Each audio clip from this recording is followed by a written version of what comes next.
Bueno, continuando con nuestras grandes biografías ilustradas, estamos con Albert Einstein, de David E. Fruto Sánchez y Carmen Albaladejo Vivero.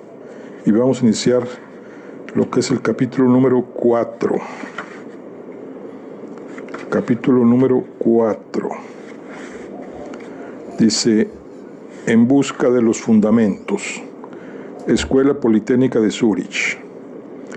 En octubre de 1896 comienza el curso en la Poli, nombre con el que los alumnos llamaban a la Escuela Politécnica de Zúrich. Albert, con 17 años, es el estudiante más joven de su departamento, dedicado a la formación de profesores de matemáticas y física. Esa elección parece evidente que llegó como oposición a los estudios técnicos de ingeniería que su familia había planeado para él y que rechazaba abiertamente. Lo que resulta más complicado de entender es el tipo de motivación intelectual que en un momento dado le hizo abandonar el estudio de las matemáticas puras y centrarse solo en el de la física. Einstein nos habla de ello en su Necrología. Me vi en la misma situación que el burro de Buridan, que no se decidía por ningún montón de heno en particular. Obviamente esto era debido a que mi intuición no era lo suficientemente grande en el campo de las matemáticas como para diferenciar claramente lo que es fundamental de lo que es realmente básico y lo que es una formación más o menos necesaria. Además de todo esto, mi interés por el conocimiento de la naturaleza era muy intenso y como estudiante no tenía muy claro que el acercamiento a un conocimiento mucho más profundo de los principios básicos de la física estaba íntimamente relacionado con los métodos matemáticos más complicados. Pronto aprendí de esta ciencia, la física, de entre la multitud de cosas que te embarullan la mente y te distraen de lo esencial, a seguir la pista de lo fundamental y dejar de un lado todo lo demás. Esto lo dijo Albert Einstein. También nos cuenta que por estos días, al estudiar textos originales motu proprio, comenzó a darse cuenta de que los principios de la física descansaban sobre bases fundamentalmente imperfectas. Esto supone el nacimiento de la serie de inquietudes que le llevaron a desarrollar sus impresionantes trabajos de 1905, entre ellos la teoría restringida o especial de la relatividad.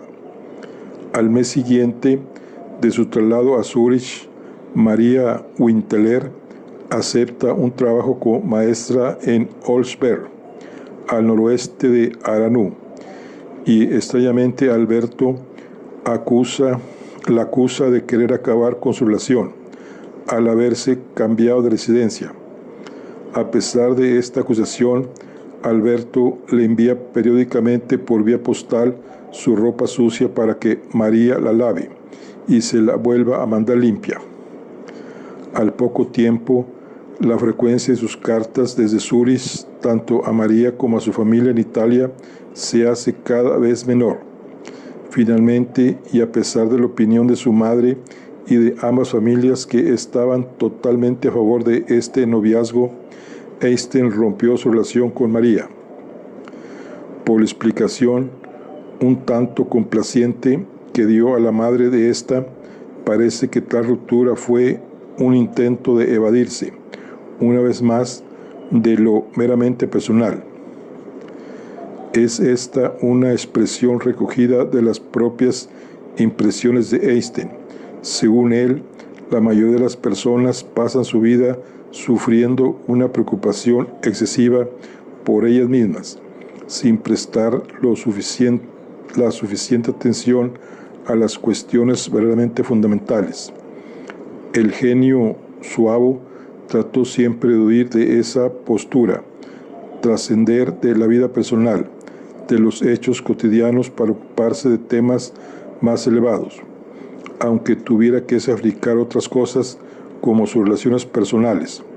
Cuando se produjeron estos hechos, Einstein ya conocía a Mileva Marić, la que sería su primera mujer. Sin embargo, no sabemos a ciencia cierta si fue su relación con ella lo que provocó su ruptura con María. De las clases de la Politécnica, las que más interesan a Einstein son las impartidas por el profesor de física Heinrich Weber. Disfruta muchísimo en su laboratorio, que pasaba por ser uno de los mejores equipados de la época. Einstein se llevó una gran decepción al ver rechazadas una propuesta de experimentación sobre las propiedades del éter. Pretendía medir la velocidad de la Tierra respecto al éter, pero su profesor Weber se lo impidió. Como comentamos, la cuestión del éter era de primer orden en la física del momento y volvería sobre su vida en numerosas ocasiones más adelante. En la Escuela Politécnica podemos comprobar cómo Alberto continúa resistiéndose a seguir los métodos académicos tradicionales. Aunque la enseñanza en Suiza difiere enormemente de la disciplina prusiana, el talento inquieto y curioso de Einstein le llevaba a rechazar el aprendizaje de las materias cuya aplicación para la física no le interesaba en aquel momento, como es el caso de las matemáticas. Él prefiere leer a los grandes maestros de la física contemporánea, como Kirchhoff, Helmholtz, famoso por sus aportaciones a la ley de la conservación de energía, o Hertz. La carrera que realizó en la Politécnica fue bastante confusa. Unido al desdén que sentía por las rigideces normativas de las clases, Einstein experimentaba un profundo interés por el trabajo práctico. Así realizó un curso completo de autoformación, ya que a diferencia de otros muchos físicos teóricos, sentía un gran interés por los instrumentos científicos. Podría pensarse que, en consonancia con la imagen que tenemos del genio matemático, Einstein se volvió loco en los juegos de estrategia y profundidad de análisis, como el ajedrez, o con los problemas matemáticos o lógicos, pero nada más lejos de la realidad. Le gustaba pensar en cómo funcionaban los inventos.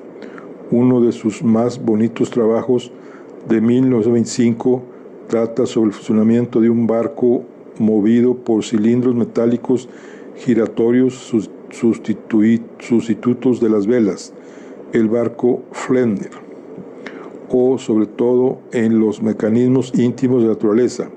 Si para él la curiosidad movía al científico, la ciencia no era más que un refinamiento del pensamiento cotidiano.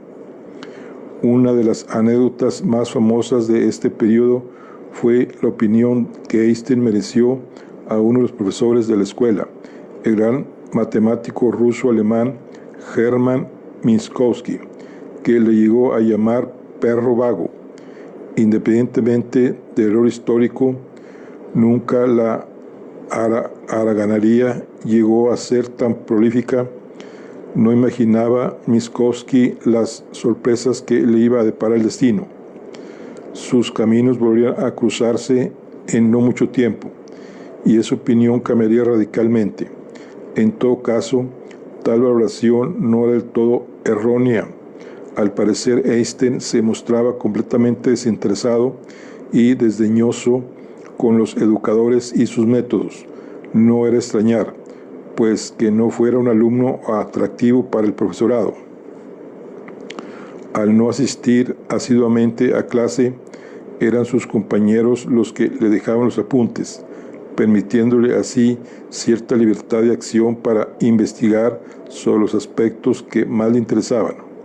Así, poco a poco iba avanzando en sus inquietudes reales y en los exámenes a los que por obligación tenía que presentarse.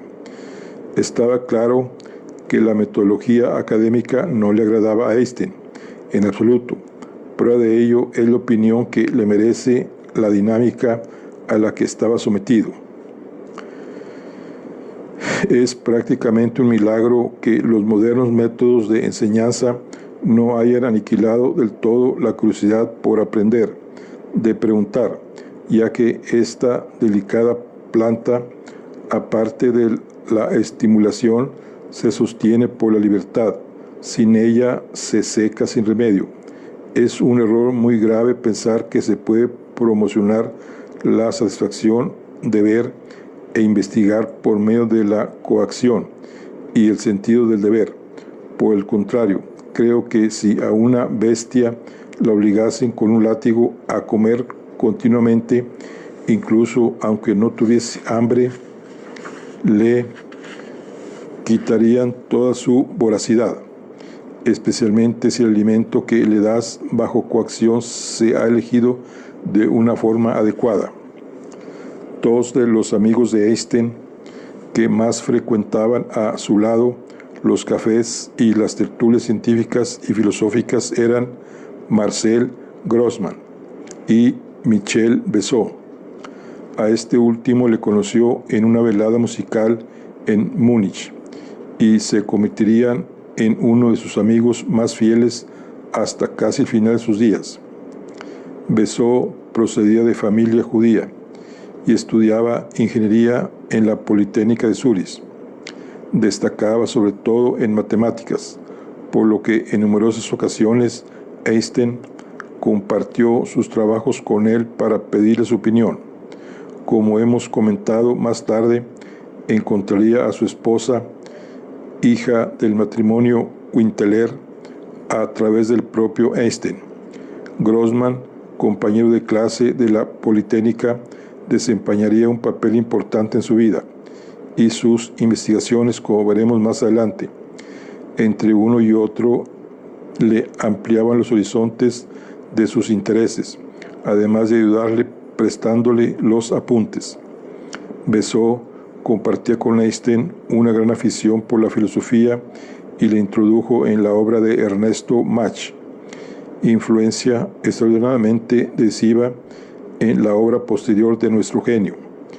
El libro que en 1897 abrió a Einstein el camino de su pensamiento fue La ciencia de la mecánica. Mach fue un físico, fisiólogo, filósofo y matemático austriaco que ha pasado a la posteridad por la escala de velocidad que lleva su nombre. Mach 1 es la velocidad del sonido en el aire en condiciones estándar y es muy importante para la dinámica del flujo de aire en un objeto en movimiento. Por ejemplo, para el ala de un avión, esta escala se llamó así debido a un importante trabajo experimental sobre el tema que realizó Mach, pero realmente la mayor contribución a la física, por lo que nos detenemos en su figura, no es esa, sino la influencia que tuvo a nivel intelectual sobre los científicos contemporáneos. Veremos más adelante hasta qué punto fue decisivo Mach en el desarrollo de las ideas de Einstein y sobre todo en la capacidad crítica que le inspiró. Los años de estudiante. En estas fechas, aunque reside en Zúrich, Einstein aún no posee la nacionalidad suiza, la cual no le será otorgada hasta 1901, tras un proceso largo y complicado. Durante esta época de estudiante podemos observar en Alberto Einstein ciertos rasgos externos que se mantendrán durante toda su vida y que contribuirán a la idea que más tarde se forjaría de su personaje. Mientras duran sus estudios, Einstein lleva una vida modesta, que podríamos calificar incluso de bohemia. A pesar de que no hace mucha vida social ni le gusta beber, eso sí, fuma convulsivamente, solo frecuenta veladas musicales y algunas charlas estudiantiles en cafés. Es despistado, olvida constantemente las llaves de casa el paraguas, etc., y muestra un claro descuido en el vestir y en general en su aspecto. Esta vida humilde y sin lujos también es el resultado de las dificultades que padecía su familia en aquel momento. En 1896 había cerrado la fábrica fundada por su padre y su tío en Pavia. Jacobo se había dado definitivamente por vencido y aceptó un trabajo como ingeniero en otra empresa, pero Hermann decidió establecer un nuevo negocio eléctrico en Milán, que finalmente también tuvo que cerrar. Alberto subsiste gracias a un pago mensual de 100 francos suizos que le enviaba su tía Julia, que residía en Génova. Se cree que su modesta vida en Zúrich y la pobre alimentación que podía costearse con este pago fueron el origen de los problemas estomacales que padecería durante toda su vida. En ocasiones solo comía un pedazo de dulce en todo el día. En 1899, la familia lograría un cierto desahogo cuando Hermann se encarga de la distribución eléctrica de una localidad situada cerca de Padua. Durante sus años de estudiante, Alberto solo se reúne con su familia en vacaciones, que pasan en Milán o en Suiza. Es feliz en estos encuentros familiares, pero siempre reserva tiempo para dedicarlo al estudio y la reflexión. En Zúrich, en estos últimos años del siglo XIX, se vive un momento de especial actividad. Esta ciudad estaba lejos de ser una localidad administrativa y muerta desde un punto de vista cultural. Más bien al contrario, se trataba de un lugar de rico encuentro intelectual. Trotsky, Lenin, Rosa Luxemburgo, posteriormente los dadaístas, los futuristas y James Joyce coincidieron en el mismo espacio y el mismo periodo para hacer de Zúrich una ciudad que bullía alrededor de sus cafés y sus tertulias. Muchas disciplinas habían sufrido un avance vertiginoso durante el siglo XIX, pero quizás la física era una de las que se encontraba más en la vanguardia del pensamiento humano. Existía la opinión generalizada de que esta rama del conocimiento estaba cerca de experimentar una suerte de unidad completa, algo parecido a una conjunción de toda la sabiduría dispersa en un gran sistema global. Al parecer, los físicos creían encontrarse cerca del conocimiento absoluto sobre el mundo en que habitaban. En ese panorama apareció Einstein para remover los cimientos, aparentemente muy sólidos de la física. Las intuiciones de Einstein acerca de las imperfecciones de la física le llevaron a revisar el conocimiento de la época. Los temas fundamentales eran dos: la mecánica de Newton y el electromagnetismo de Maxwell. Así, durante el tiempo libre, continúa con sus investigaciones, enfocadas a vincular la fuerza molecular y la fuerza de la gravedad.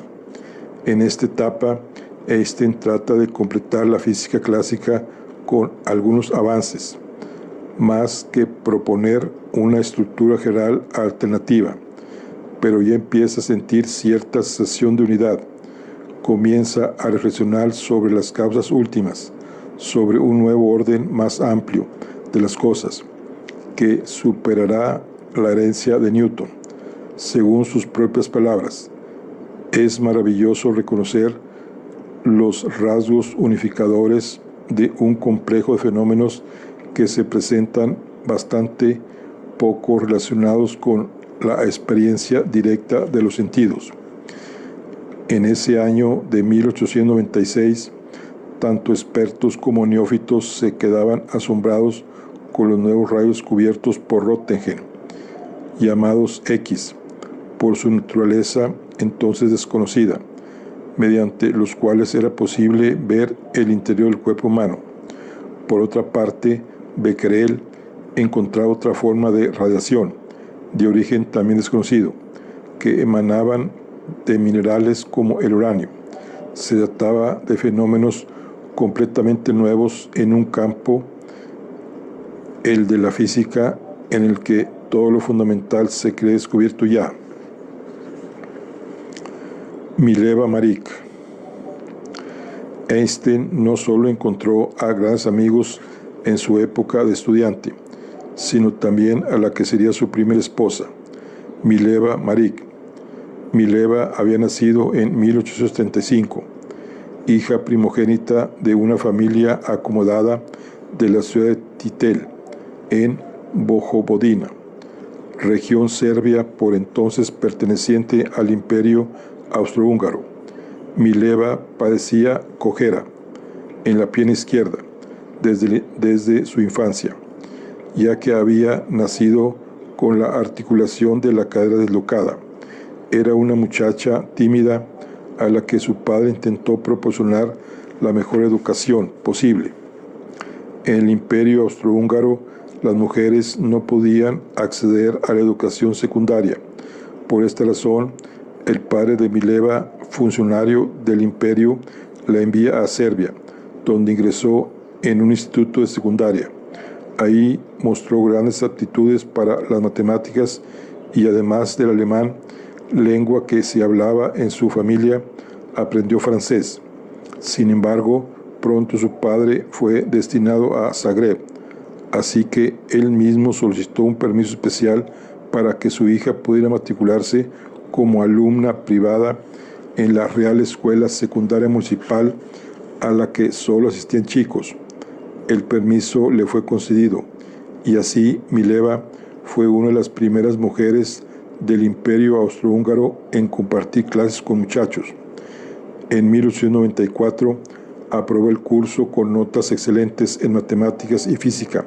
Tenía 18 años. Ese mismo año, Mileva contrajo una enfermedad pulmonar, probablemente tuberculosis, y los médicos le aconsejaron trasladarse a Suiza. Parece que no fue esta la única razón que tenía para trasladarse al país alpino, ya que ahí las mujeres no se enfrentaban a tantos obstáculos para estudiar como en otros países. Así, se matriculó ese año en la Escuela Secundaria Femenina de Zúrich. Mileva fue toda una pionera, una de las primeras mujeres de su país en recibir formación universitaria. Por tanto, es sorprendente que no mostrara su determinación y fortaleza en público. Las descripciones hablan siempre de una muchacha pequeña, tímida y recatada, que realmente concuerda poco con la figura de una mujer que, en una época con tantísimos prejuicios sexuales, fue capaz de estudiar en la universidad y además en un país que no era el suyo. En 1896 aprobó el examen que le permitió el acceso a la universidad y se matriculó en la Facultad de Medicina de la Universidad de Zúrich, una de las primeras de Europa en admitir mujeres. Como veremos, su vocación inicial no fue la física. Sin embargo, solo permaneció en esta facultad durante el verano, y así en otoño abandonó la medicina y se matriculó en la Escuela Técnica Superior de Zúrich, el mismo curso en el que estaba Alberto Einstein. Mileva, con 20 años, era la única muchacha en aquel curso y era la quinta mujer que cursaba estudios en la Politécnica. Pronto a Alberto y Mileva les unió su interés común por las ciencias y la actividad intelectual, además de su afición a la música. Entonces Alberto tenía 17 años y Mileva 3 más. Alberto era un muchacho alegre y guapo. Su personalidad y sentido del humor ya destacaban entre sus compañeros. Probablemente fue hacia el año 1898 cuando comenzó una relación que les acarrearía numerosísimas dificultades. Mileva había pasado un semestre en la Universidad de Heidelberg como oyente. Ahí no permitían matricularse a las mujeres, y a su regreso en la primavera de 1998, Alberto se ofreció a ayudarla a ponerse al día con las clases perdidas. Así comenzaron a pasar cada vez más tiempo juntos discutiendo problemas físicos. Alberto sintió que finalmente había encontrado a alguien con quien compartir sus inquietudes intelectuales, y poco a poco surgió el amor. Le llenaba de felicidad poder compartir este tipo de cuestiones con Mileva, a la que llama cariñosamente mi pequeña muñequita. Además, Mileva se convirtió para él en una figura maternal que se ocupaba de los asuntos más cotidianos, precisamente aquellos que él solía olvidar o descuidar. Incluso apreciaba el mal humor de Mileva, ya que, como le dice en una de sus cartas, así le enseñaba a seguir el camino adecuado. Finalización de sus estudios y años difíciles. A pesar de su rebeldía como estudiante, en 1900 Alberto Einstein obtuvo el título de la Escuela Politécnica con muy buenas notas. De hecho, en los exámenes parciales de 1998 había sacado las mejores de su grupo, pero fue el único de los 4 diplomados de su departamento que no permaneció en la escuela como ayudante o con algún otro empleo. Parece ser que influyó en esta decisión el hecho de que Alberto fuera un estudiante que acudía a las clases con poca regularidad y la altivez que mostraba ante sus profesores. El examen final al que se presentaron Mileva, Alberto, Grossman y 2 alumnos más consistía en varias pruebas orales y un trabajo escrito. Mileva y Alberto prepararon el examen juntos y escribieron su trabajo sobre el mismo tema, la conducción del calor. Sin embargo, a pesar de conseguir notas parecidas en el trabajo, Mileva no aprobó. De hecho, era la única mujer que se presentaba y fue la única suspendida. Al año siguiente, en 1901, volvería a presentarse al examen final con los mismos resultados. No podemos saber con seguridad si influyó el hecho de que fuera mujer ante un tribunal masculino o que simplemente no poseía los conocimientos requeridos para conseguir el título. Después de obtener el título, Einstein se matriculó para hacer la tesis doctoral en la Politécnica de Zúrich. En un principio, su director de tesis fue Heinrich Weber, que había sido su profesor de física y con el que se dispuso a preparar un trabajo sobre la electricidad y el calor. Sin embargo, no muy satisfecho con Weber, a finales del año 1901 le dejaría para estudiar las fuerzas moleculares con otro profesor de la Universidad de Zúrich, Alfredo Kleiner. Finalmente abandonó, parece ser que por consejo de Kleiner, aunque más tarde retomaría la tesis de nuevo con este mismo profesor. En este momento la pareja se encuentra en un momento difícil. La familia de Alberto se mostraba bastante hostil a esta relación, especialmente la madre de Alberto, que siempre había albergado esperanzas de que su hijo se casara con María Winteler. En una carta a Mileva, escrita en julio de 1900, mientras pasa las vacaciones con su familia en Suiza, Alberto le relata los reproches que hace su madre sobre ella. Uno de ellos es que no se ocuparía de sus hijos, como expresó muy gráficamente. Lo que a ti te hace falta es una mujer, no un libro. Obviamente, la tradicional Paulina Einstein no le perdonaba a Mileva que fuera una intelectual. El hecho de que Mileva no fuera judía no parecía importarle demasiado, pero sí que fuera mayor que él y que tuviera un defecto físico. También podía influir en ella el hecho de que los alemanes siempre habían tratado a los serbios con superioridad. Además, sospechaba que compartían habitación en Zúrich, cosa que consideraba inadmisible. El padre de Alberto, Hermas, también está de acuerdo con estas reticencias, aunque en menos medida. La intención de Alberto es casarse, pero se ve incapaz de hacerlo sin contar con la aprobación de la familia. A pesar de todo, la feroz oposición de su entorno a esa boda alimentó el espíritu transgresor de Eystein y acrecentó su amor por Mileva y sus deseos de casarse con ella. El joven Alberto es suficientemente lúcido y sabe ver el componente de choques generacionales que hay en esta oposición.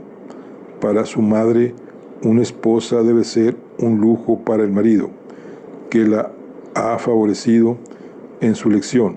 Su deber es ocuparse de él y de sus hijos, mientras que él siente verdadero amor por Mileva y la percibe como una compañera, unida a él no solo afectivamente, sino también en sus investigaciones científicas. Pero además de los problemas familiares y sentimentales, hay otras dificultades que les acosan. Mileva aún no ha conseguido su título en la Politécnica y Alberto, que esperaba lograr un puesto como ayudante ahí, todavía no tiene trabajo. Los planes de boda apremian a Alberto para conseguir un puesto estable.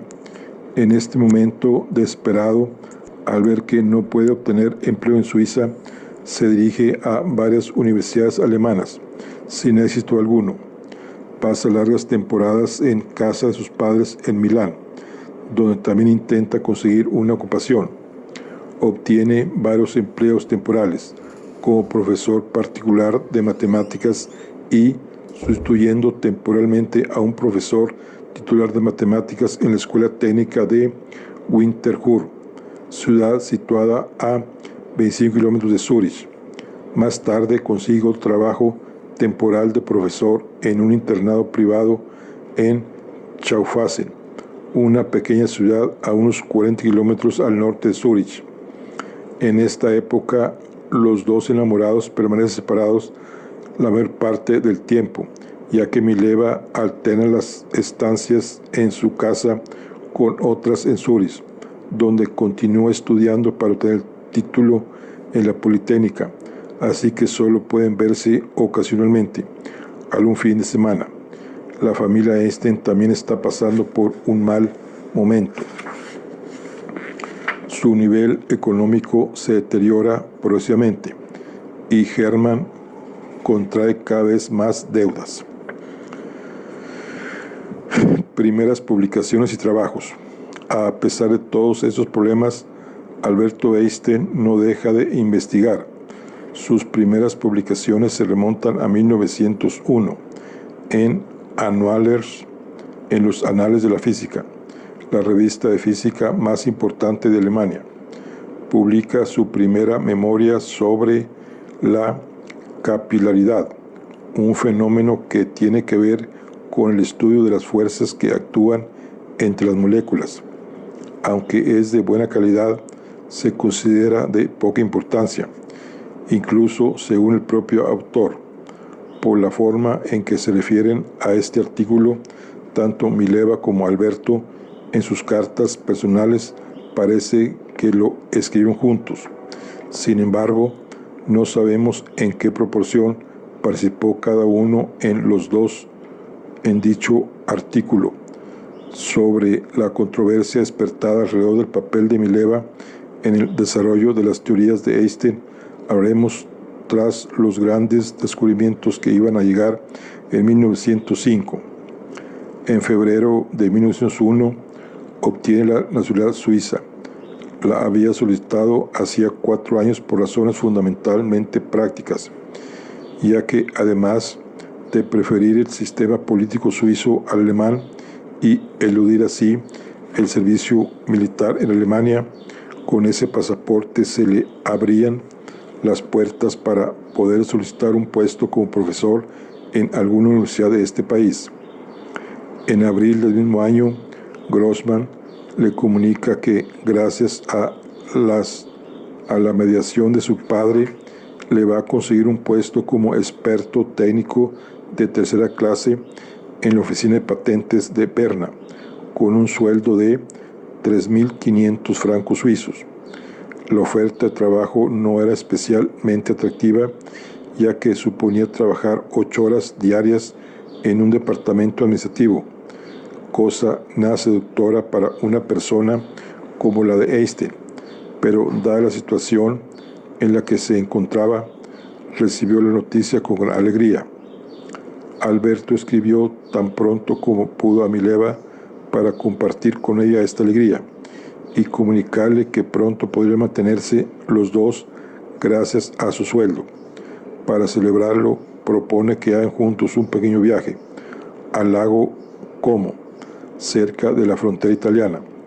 Por las cartas cruzadas entre ambos antes y después del viaje, se deduce que ahí tuvo lugar un apasionado encuentro amoroso, y probablemente fue en Como donde Mileva quedó embarazada, noticia que le comunicó a Alberto en mayo de 1901. Un problema más se añade a todos los que ya padecía la pareja. A pesar de tener la palabra de Grossman de que en poco tiempo iba a producirse una baja en la oficina de patentes, el trabajo no acaba de llegar. Así las cosas, Alberto se decide a aceptar cualquier puesto para poder casarse. Mileva, aunque conmovida, no acepta esta decisión sobre la importancia del trabajo de Alberto y no le permitiría aceptar ningún empleo que no sea digno de su categoría. Sin embargo, por mucho que lo intenta, no logra conseguir trabajo. En el mes de julio, Mileva se presentó a los exámenes finales de la Politécnica y volvió a suspender.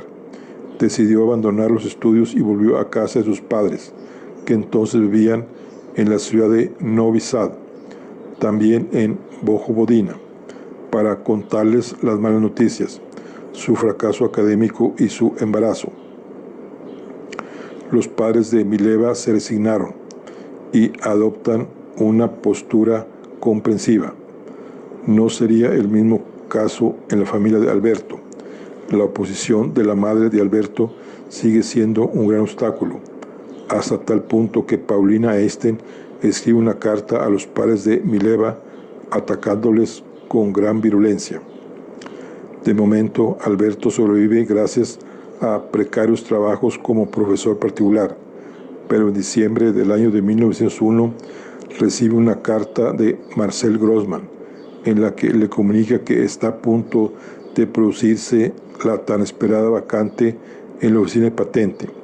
Einstein formalizó la solicitud para la plaza el mismo mes de diciembre, pero hasta junio no le comunicaron que era él elegido, siempre gracias a la influencia del padre de Grossman. Sin embargo, Einstein se instala desde principios de año en Berna, ciudad que le gusta desde el principio, especialmente la zona de la ciudad vieja, por donde le encanta pasear.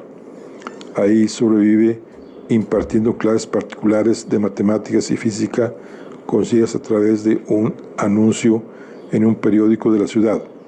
A través del anuncio conoce a Mauricio Solovine, un estudiante rumano de la Universidad de Berna, a quien dará clases por 3 francos la hora, y que más tarde acabará convirtiéndose en uno de sus mejores amigos. La hija de Alberto y Mileva. En las cartas que Mileva y Alberto encontramos bastantes referencias a su futuro hijo. Alberto le llama Hansels, pequeño, Hans, porque quiere que sea un niño.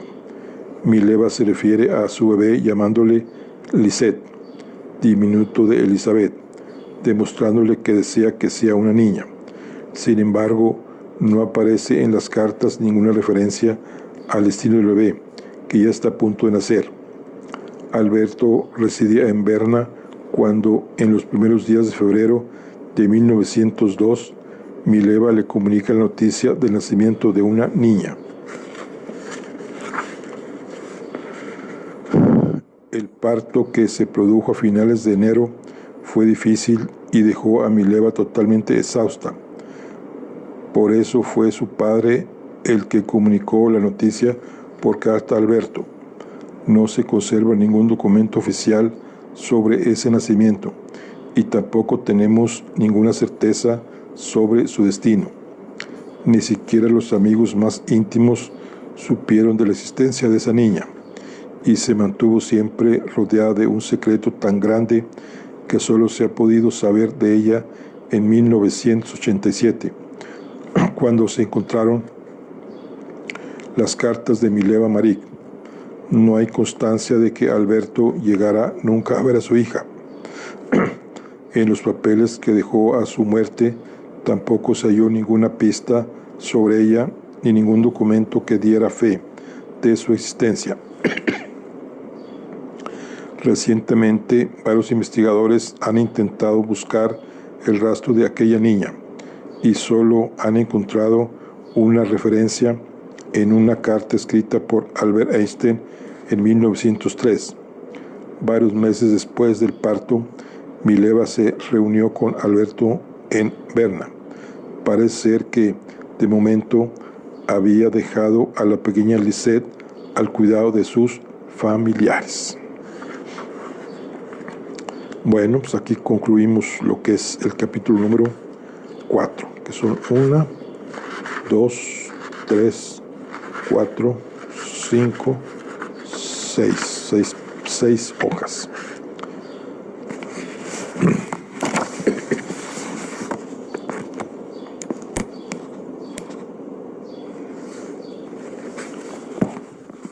Nos vemos en la siguiente.